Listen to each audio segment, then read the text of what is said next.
میں نے تمہیں اولاد دی، مسلمان اولاد دی، اور تم نے اس کو بے کلمہ بنا دیا، یہ کر کے آئی ہو؟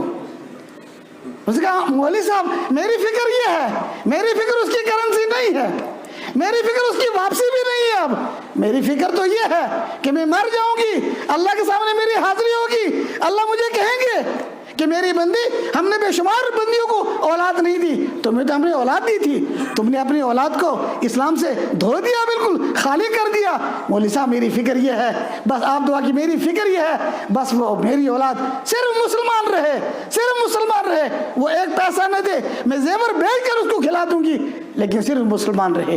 ایک فکر یہ بھی ہے، ہم نے کبھی سوچا ہمارا بچہ نرسری سے لے کر میٹرک تک چلا گیا، پوچھو، میں جاتا رہتا ہوں، پوچھتا رہتا ہوں بچوں سے، بیٹا کیا پڑھ رہے ہو؟ 8ویں میں ہوں، قرآن کتنا پڑھا ہے؟ بس یہ پڑھا قل اعوذ برب الفلق قل اعوذ برب الناس۔ عجیب بات ہے، باپ لاکھوں روپے ٹیوشن دے رہا ہے، میتھ کے لیے دے رہا ہے، دینا چاہیے، لاکھوں روپے سائنس کے لیے دے رہا ہے، لاکھوں روپے انگلش کے لیے دے رہا ہے، قرآن کے لیے کوئی پیسہ نہیں۔ حمام کے فنڈ پر جھگڑا ہے، ٹیوشن کے فنڈ پر کوئی جھگڑا نہیں ہے۔ آپ میں سے بہت سے لوگ ٹیوشن پڑھاتے ہیں، ایڈوانس مانگتے ہیں، لوگ دیتے ہیں، جھگڑا کہاں ہے؟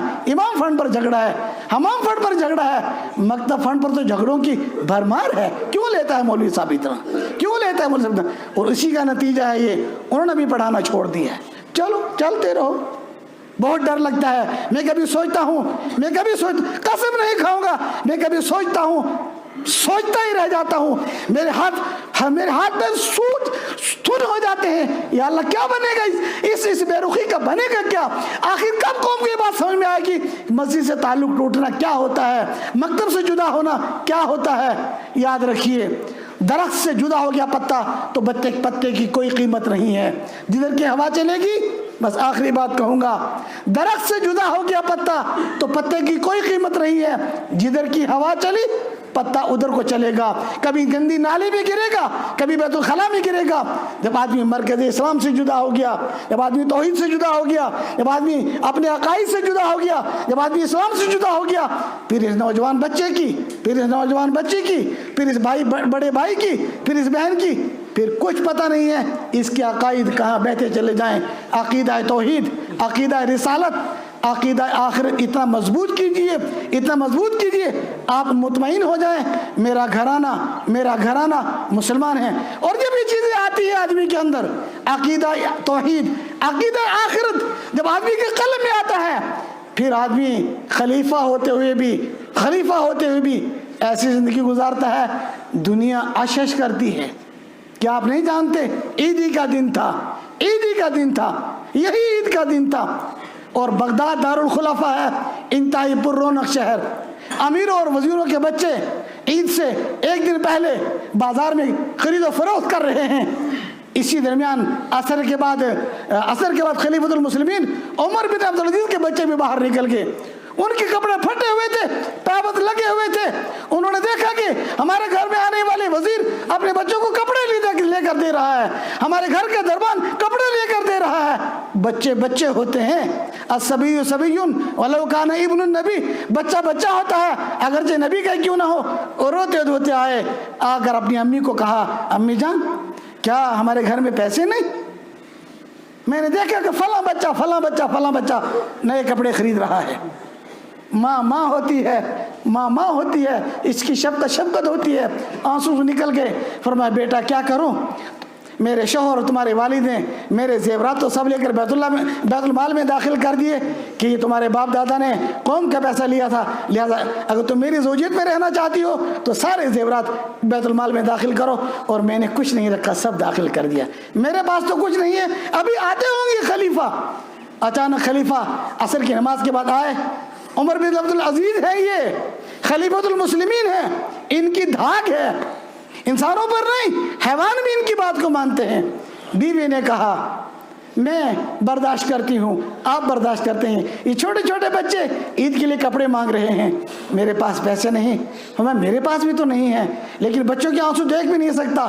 ایک خط لکھا کیشر کو، بیت المال کے کیشر کو خط لکھا۔ کیا خط لکھا؟ امیر المومنین خط لکھ رہا ہے، اس کے پاس پیسے نہیں ہیں، آج کے مسلمان، آج کی مادیت کے دل دادا لوگوں، اس کے پاس پیسے نہیں ہیں، وہ بیت المال کے خزانچی کو خط لکھ رہا ہے۔ کیا خط لکھا؟ سلام کے بعد میں عمر بن عبدالعزیز آپ سے درخواست کرتا ہوں، آپ 1 مہینے کی پیش کی تنخواہ مجھے دے دیں، آپ 1 مہینے کی پیش کی تنخواہ مجھے دے دیں، ایڈوانس دے دیں تاکہ بچوں کے لیے کپڑے خریدوں۔ کیا پاکیزہ ماحول تھا، کیشر ڈرا نہیں، خزانچی ڈرا نہیں، اس نے واپسی میں کیا لکھا؟ ایک سطر لکھی، امیر المومنین آپ مجھے ضمانت دیجئے آپ 1 مہینہ زندہ رہیں گے، آپ مجھے ضمانت دیجئے آپ مجھے زندہ رہیں گے، اگر آپ ضمانت دیتے ہیں تو میں ایڈوانس تنخواہ جاری کر دیتا ہوں۔ کیا کروں؟ پریشان کیوں؟ نماز کروں؟ ٹھیک، آپ 1 مہینہ زندہ رہیں گے، ایڈوانس لکھ کر دے دیجئے نا، آپ زندہ رہیں گے۔ بس امیر المومنین نے اپنی انگلی منہ میں ڈال لی، بیوی سے کہا میں تو پہلے ہی سمجھ رہا تھا یہی جواب آئے گا، یہ امیر المومنین ہیں۔ جب ایسے امیر المومنین ہوتے تھے، جب قوم کی کشتی کو چلانے والے ایسے ہوتے تھے تو شیر اور بکری ایک گھاٹ سے پانی پیتے تھے، تب رائی پہل خود سوتا تھا اور شیر ریوڑ کی حفاظت کرتا تھا۔ آج بھائی بھائی کی حفاظت کرنے کے لیے تیار نہیں ہے، بھائی بہن کی حفاظت کرنے کے لیے تیار نہیں ہے، شوہر بیوی کی حفاظت کرنے کے لیے تیار نہیں ہے۔ کیا ہو رہا ہے؟ یہ کیا ہو رہا ہے؟ پھر لوٹیے اسی اسلام کی طرف۔ اللہ پاک میرے اور آپ کی حاضری کو بہت قبول فرمائے۔ نبی رحمت صلی اللہ علیہ وسلم نے فرمایا عید کا دن ہوتا ہے، فرشتے چوراہوں پر ہوتے ہیں، انتظار ہوتے ہیں، مسلمانوں کو خوشخبری دیتے ہیں، مسلمانوں چلو اللہ کی طرف۔ اللہ آواز دے رہے ہیں، اللہ فرشتوں سے پوچھتے ہیں یہ مجمع آیا ہے، بتاؤ مزدور نے اگر پوری مزدوری کی ہو انہیں کیا دیا جائے؟ فرشتے کہتے ہیں یا اللہ آپ پوری اجرت دے دیجئے۔ اللہ فرماتے فرشتوں تم گواہ رہو، یہ عیدگاہ میں آ چکے ہوئے ہیں، میں ان سے راضی ہوں، یہ مجھ سے راضی ہیں، میں نے ان کی مغفرت کر دی ہے، یہ آخرت کے بارے میں جو مجھ سے مانگیں گے وہ میں ان کے دے دوں گا۔ وآخر دعوانا ان الحمدللہ رب العالمین۔